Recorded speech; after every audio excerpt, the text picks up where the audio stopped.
Beautiful statue appeared in this church. When the man got close enough to take a closer look, he realized it was a human corpse. Strangely enough, there were no fingerprints on the body, but the killer had deliberately left his signature on her feet. The artist. The sheriff had a flashback to 5 years ago. A serial killer claiming to be an artist murdered 6 women and made statues of their bodies. However, the perpetrator was already in prison. Officer Amy suspects a copycat, using the same methods as the artist. Since the crime scene had been cleaned up, Amy suggested that perhaps the artist himself could help solve the case. She went to the prison. As if the artist had anticipated her arrival, Amy took out a photo of the statue. She told the artist that the copycat had used the same preservative he had. Amy guesses that the identity of the copycat must be connected to the artist in some way. The artist smiled and said he could help, but he made a condition. He asked the police to move his entire studio to the prison, so that he could more accurately capture the inner workings of the copycat's mind. The police agreed. After the studio was set up, the artist carefully analyzed the photographs of the statue. He pointed out the asymmetry of the wing feathers. Amy went to check it out right away. A bottle of nail polish was found inside the missing feathers, but strangely enough,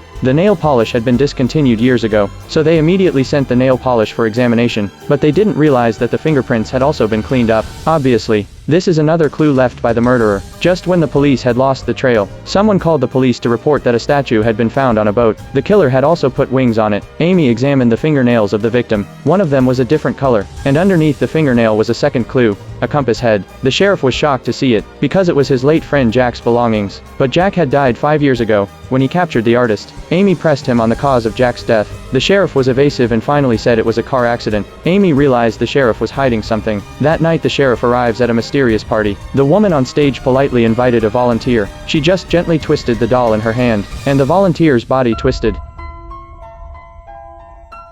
The next day, as soon as the sheriff arrived at work, a third case was reported to the police. This time the body was also made into a statue, and placed in the center of the museum.